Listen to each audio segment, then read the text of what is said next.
All right, guys. So today we're going to be talking about Tesla adopting FASB, their earnings report, their Q4 2024 earnings report they just reported, and how basically they only beat their estimates because they held Bitcoin.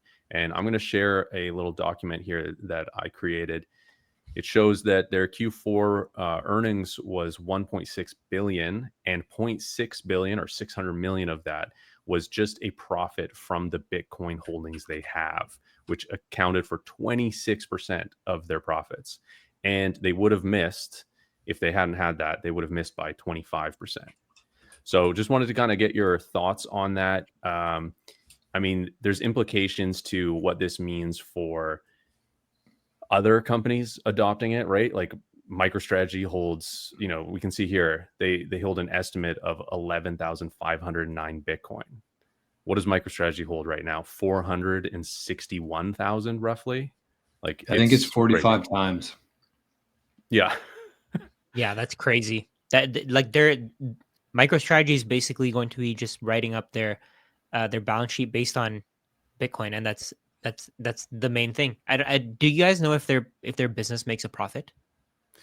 It sometimes does, sometimes doesn't. So they do have cash flows from it, but year's end with taxes, all this kind of stuff. Last year it didn't make a profit, but previous years it has.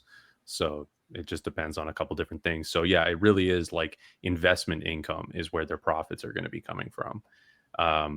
Another little thing here I did as well is they paper hand a lot of their Bitcoin when they first bought. Tesla, when they first bought Bitcoin in 2021, they bought 42,000 Bitcoin. So if they had just held that, right? Like this is a lesson of never selling your Bitcoin. Imagine what their profit would have been for Q4. And I actually did imagine it. Their profit just from their Bitcoin alone would be 2.19 billion. It would have been more than this car company made being a car company. How wild is that? Like just by holding Bitcoin alone. That's insane. And I think we should kind of maybe stop and explain why this is happening right now. Did you say it was 600 million they made, Forrest? Yes. Yeah, that's nuts. So like maybe we should walk through how that happened in terms of the FASB and the changes and how that all came to be. Do you guys want to take a stab at it, or do you want me to? Yeah, let's go. You go into it first. Okay. So basically with the new FASB changes that happened, I think went into effect this year for 2025, I believe. So basically up until now, a lot of this Bitcoin, as Forrest mentioned there, had been on the books for a while. That's old Bitcoin from a couple years ago. And so essentially up until December 31st, 2024, these companies who are holding Bitcoin like Tesla, like MicroStrategy, like Block, all these public companies, because of the accounting rules, they had to be, it was very detrimental in how they could report it essentially, because let's say that Tesla bought it at $50,000. And then it went up to $60,000 and then up to $70,000, which actually played out back in 2021. And so in that situation, they actually couldn't mark it up. They had to mark it at their cost base, which was $50,000. But the bad thing about that is that what followed there in 2022 is it went down and down and down to about $15,000. And so because of those accounting standards, they actually had to mark it down to 15,000, which is where it has been basically measured on their balance sheet for the last 3 years now. And so with these new rules now, they're able to not only just mark it up to its cost base, but mark it up to what it's worth in terms of $105,000 US. So that's kind of the accounting here. And this is what MicroStrategy is going to see happen. I think their quarterly earnings report is in 5 days from now on the 5th. So I'm very excited to see. I don't know do you guys have any predictions in terms of what that would be for MicroStrategy? Because it's 45x of what Tesla would be. So Tesla made 600 million off of this. I think that 30 billion would kind of be the starting point, but I think that actually Tesla's is older Bitcoin. So it would have been marked down much lower than MicroStrategy because they've been buying pretty much all the way up, right? This Tesla Bitcoin is a little bit older, so it would have been marked at a much lower cost. It actually gets marked when they adopt FASB. So Tesla adopted it voluntarily sooner than MicroStrategy did. So it's now mandatory. that companies do. So I think the price appreciation would have actually been higher for the Bitcoin that Tesla had. Oh, really? Okay. Yeah, because of when they adopted FASB, because it doesn't retroactively. It actually goes on retained earnings for all of the profits that they've seen from the Bitcoin up until the moment they've adopted it. So, just like quick head math, I think probably around $20 billion is what we're going to see from MicroStrategy. Wow. But this is all dependent. Like they're still buying Bitcoin every week. Bitcoin is still fluctuating, right? We still have 5 days. Like, there's still some numbers up in the air. So yeah, just real quick math, I would say around $20 billion in profit is what we're going to see. Do you guys think that this is going to be a problem when, if we have a bear market, if that even happens? Like, let's say, for example, Bitcoin's price drops 50, 60%. I feel like that could be pretty scary for investors. Sure. Yeah. I mean, they're going to have to mark it down, right? Like what Joris said is prior to the FASB adoption, for these companies, it was an indefinite intangible. So you could only mark it down. Now it's priced at its fair market. So, if there's a quarter where the Bitcoin goes down, they're going to have to realize that on their income statement. So that's going to reflect in earnings going down. So yeah, they would have negative earnings. But I think what's probably likely going to happen is this first announcement is going to catch a lot of people, a lot of algos, a lot of traders off guard. And then people are just going to kind of realize, okay, we can kind of track from last quarter. They've held this much Bitcoin. Like it's going to be, because it's all based on estimates, right? Like, okay, Bitcoin's gone down. We can estimate what their earnings are going to be. And then it's really like if they surprise on either end, then there's a shock to the market and it creates a downward or upward price change. So yeah, I mean, like, yeah, there's going to be negative earnings if Bitcoin has a drawdown. It's going to affect the stock price, right? And again, yeah, these companies, well, especially MicroStrategy, is a play of Bitcoin. So you have to believe in Bitcoin. You have to want exposure to Bitcoin to gain or to buy MicroStrategy, basically. You can technically just look at their buys and calculate it, though. No, like I'm Yeah. sure that you can get an exact number, even based on whatever algorithms are thinking or looking for. Yeah, a lot of people do. A lot of people, but it takes a little bit of like accounting knowledge and financial statement, yeah, know-how. Like you got to be Yeah. forensic accountant in that way, where it becomes a lot more obvious. Like I don't know, I've told my friends about MicroStrategy. They pull it up on TradingView. They see negative earnings for the past, however many quarters. They think, I'm not going to buy that. I'm buying Berkshire Hathaway. I'm buying Apple. Look at their earnings. I'm buying Microsoft, value investor type mindset. They just see negative earnings. They think it's a company that's failing. So I think it is going to just mentally make a switch as well for people to see this positive earnings into the future. Yeah. Yeah, definitely. I think that there's a couple things at play here. So the new FASB accounting changes obviously is going to be a huge boost for MicroStrategy. Like even if it's 10 billion, never mind 20, but like, or 1 billion, like that's a significant amount of money that we're talking about here. So that's one. Plus they just came out with their preferred share strike. I think I saw Forrest had a couple of videos on this, which they were oversubscribed to, which means there was more demand than the shares available. Plus, Saylor himself has been kind of utilizing the ATM, the at the market purchases in terms of issuing shares to buy Bitcoin. He's pretty much tapped out on that. And that's what's been causing a lot of the downwards movement in terms of price, is because he's dumping these shares onto the market to buy more Bitcoin. So I think we're kind of heading into a perfect storm here with those three things in MicroStrategy. What do you guys think about this longer term? Like let's look MicroStrategy end of 2025 and then end of like 2030. How do you guys think about this trade on your own? Just the equity portion. On the which portion? Sorry, just like the normal equity share of MicroStrategy, MSTR. I think it's going to do great. I think most people just don't understand it. Right? Yeah. Most people just don't see where it's going, because I still get a lot of questions about people saying that, why are they dumping their shares? Like if you go on that that subreddit, what's it called? Irresponsibly long that's the one. MicroStrategy. People are still worried. They're thinking, oh, why is he selling Bitcoin? Why is he selling Bitcoin? Most people don't have the time horizon. They just don't want to wait. Yeah. Well, the market is made of people with different time horizons, and it's made of people that think MicroStrategy is a Ponzi scheme, right? Like the argument of the Ponzi scheme is coming back. It's making a comeback. And I'm glad that it is, because volatility is the product that MicroStrategy sells. Their convertible bonds, they can get a 0% rate on their convertible bonds because of the built-in call option to the bond. And that call option has that value because of the volatility of the underlying equity. Same with these preferreds. They're a perpetual preferred stock, which means they can convert into common stock at a 1 to 10 ratio. But there needs to be sort of the underlying needs to make sense. The equity needs to be higher than the preferred for that to happen. So likely they won't get converted. But anyway, that is part of the value. Forrest, can you just maybe explain that a little bit more in depth in terms of like the 1 to 10 ratio? Like, what does that mean for somebody who might not be as familiar with it?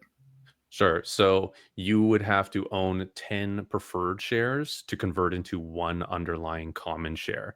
So these preferred shares, they are actually selling at $80 each. So if you had 10 of them, that would be $800. So you would want the underlying equity to be over $800 for it to make sense to convert, right? But the thing is these these preferreds are also traded on the secondary market. So they're, you get 10% per year because they're paying out $8 annually. So that's the dividend that's paying out. If interest rates come down and if bondholders are getting less for holding corporate bonds or treasury bonds, then other types of income investments become more attractive. And that yield, although the $8 stays the same, but the percentage will actually decrease because the price of the preferred share is going to increase. So those two things are inverse to each other. So when the share price of the preferred stock goes up, then you still, you're looking at that conversion price. Say if it goes to $100, now if you want to convert, you need 10 of those, and the underlying equity MicroStrategy needs to be above $1,000 now instead of $800. So as the preferred is going to move on its own. It's going to change. It's affected by interest rates, as I said, demand for this. If there's a lot of people wanting income, all of that's going to affect the share price of this preferred stock. And then the underlying has to be high enough that it makes sense to convert for these holders. It's a very interesting situation we have here with these preferreds with MicroStrategy.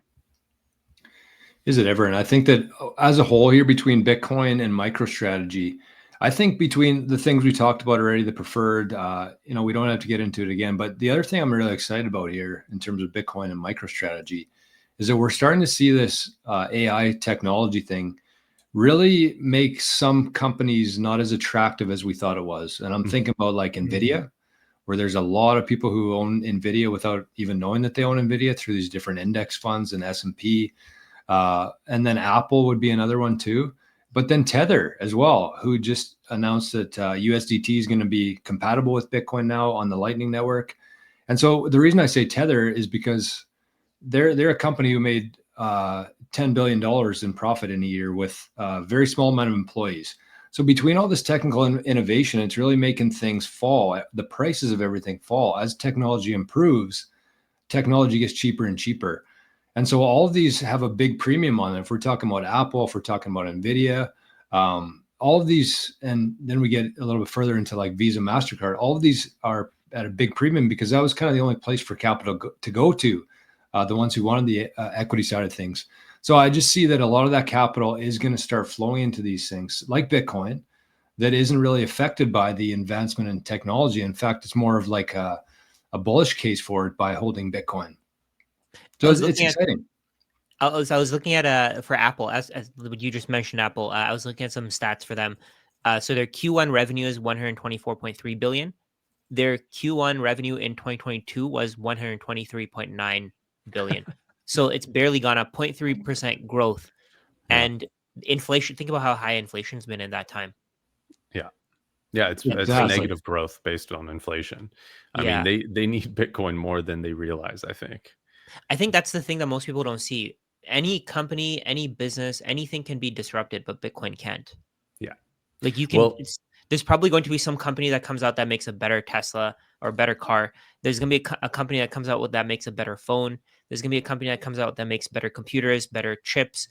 We're probably going to go to a different kind of area of how we think of money and how we think about technology, right? Where we're going to keep advancing. Yeah.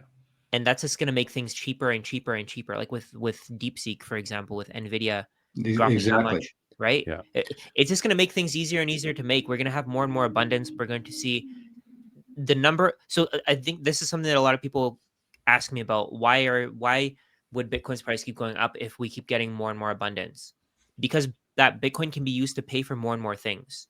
As the economy for people who want to accept Bitcoin for goods and services increases, the price of Bitcoin increases because you can buy more things for the same amount of Bitcoin. Yeah. Well, the money is just increasing as well, right? Like the money, like Nvidia, I mean, Apple, the stock prices increased even though their earnings have stayed relatively flat. And it's because there's just more money, and like people are treating Apple stock as just like not a growth instrument anymore, but just as a savings account, right? And this goes into so many other things.